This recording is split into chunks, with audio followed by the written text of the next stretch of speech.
Let's go back to where we came from the beginning. We gotta help our team out over there. So, like, to leave? No, stay in right where the clump is. See where all the people are fighting? Just stay like just out of it and just like shoot fireballs and shit at it. I think I held. There's a couple. I don't think actually there. I did not get a kill. Oh god. This is crazy, dude. Right? I don't even know what I miss arbitrarily shooting at things. I don't really know where I'm aiming.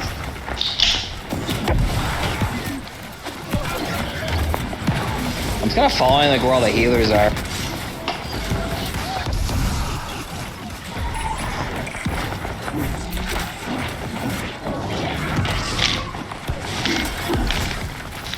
This is. Oh my god, Wombo.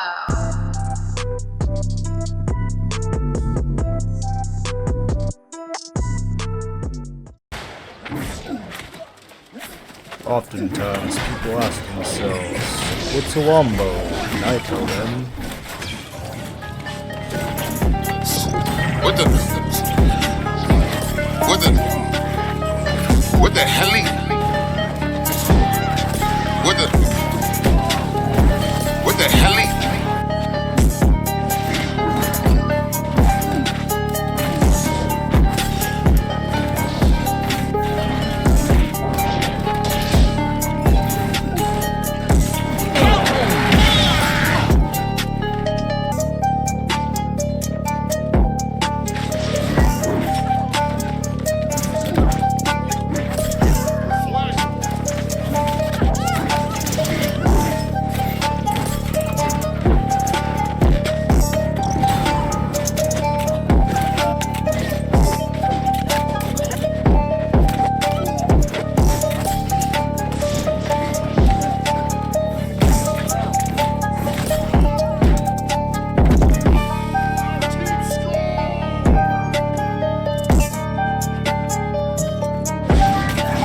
Yo, okay, so the new artifact greatsword, Crescent Wave, definitely deserves a spot in the Season 9 meta. I've never regularly used a greatsword in any of my builds, and now it is in every PvP build I've been playing.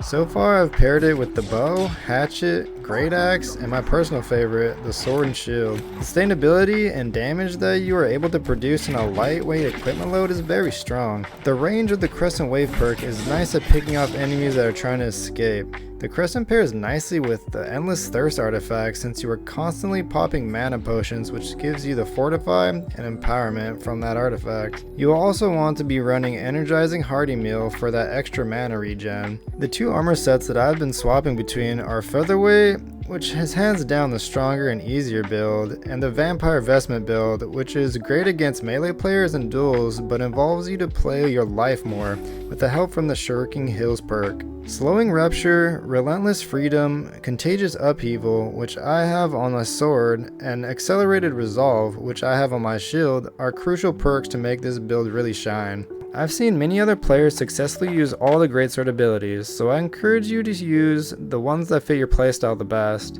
I personally favor the left tree cooldown perk, Unrelenting Onslaught, over Undying Defiance, which gives you lifesteal.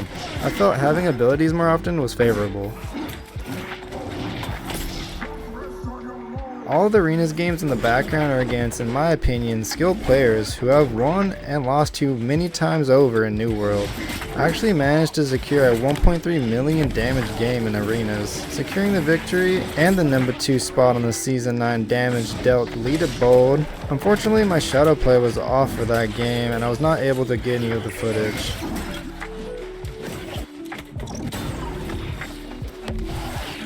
The keys to being successful with this build is knowing when to be in and out of Defiance and Onslaught stance. Also knowing what actions give you grit so you can effectively trade damage without getting stunned. The only thing my build is currently lacking is not having any source of plague. Mistakes I learned early on were not managing my mana, so I'd try to throw a ranged attack and it would just be a dud. Overcommitting for kills when I had Defiance stance up because I thought I was the Juggernaut, then find myself in a bad position, and trying to get off all 3 of the crosscut attacks instead of playing my life and cancelling out early. I also found it better when I started to engage into fights with the Greatsword instead of the SNS, and then use SNS as my escape and health recovery tool.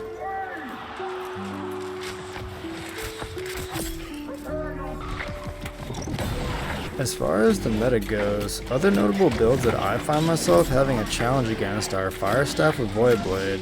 The amount of lifesteal you can generate with Void Blade is nuts, and the flail is surprisingly in a really strong and impressive spot. I've run into a flail with a Sweep Spear build that stun locked me so hard I couldn't even manage to get a health potion off. Let me know what other builds of your own or that you have run into that you consider the Season 9 meta in the comments below. If anything, the Crescent Wave is a truly satisfying and gratifying weapon. The amount of double kills with one heavy attack and ranged finishes from someone trying to get away is truly a toe-curling experience. All that without even mentioning how good the movement tech from the build is. With Accelerated Resolve, you get a huge boost to movement speed. Leaping Strike, you can easily close the gap or use to escape. Likewise with Relentless Rush. And there's nothing cooler than when you enter Onslaught stance and start running with your Naruto Greatsword. One could certainly run medium equip load with this setup, especially if you enjoy frontlining, but I value the mobility of the dodge roll and tend to have more of an assassin playstyle with this build. I definitely see the Crescent Wave getting hit with a nerf. I would imagine AGS will tune down the ranged wave damage from 150% weapon damage, since when you are in melee range, you are essentially hitting for 200% weapon damage if both the melee and ranged wave attack hits, especially considering that the wave can travel through anyone it passes. Though the weapon perk Parallax, which allows ranged attacks to do an additional 12% damage to targets further than 10 meters away, I felt that the Greatsword is a weapon you want to be in the heat of the battle with, so I kept finding myself overcommitting and dying in fights. That being said, if you are able to master the Greatsword with bow or even musket, it is an extremely fun combo. Since the Greatsword scales 80% with dex and 80% with strength, there's many combinations of weapons for you to try out. With the player numbers being in such a good state, open world PvP has never been funner. AGS releasing New World for free on the PS5 greatly boosted these numbers and also attracted some of my PS5 fellas to pick the game up. I never thought I'd say it, but the influence races have been peak in New World recently.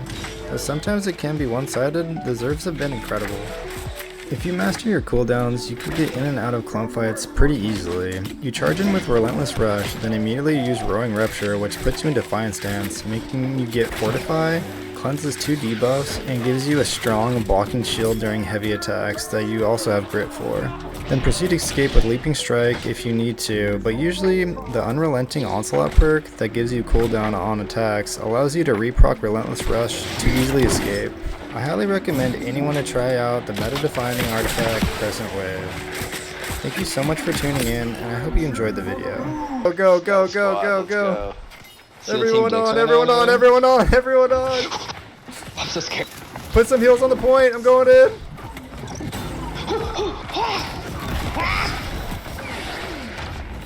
Oh my god. This is. Oh, I'm gonna die. Oh, I'm so dead. Oh no no no. I'm dead. That was crazy. They f***ed me up.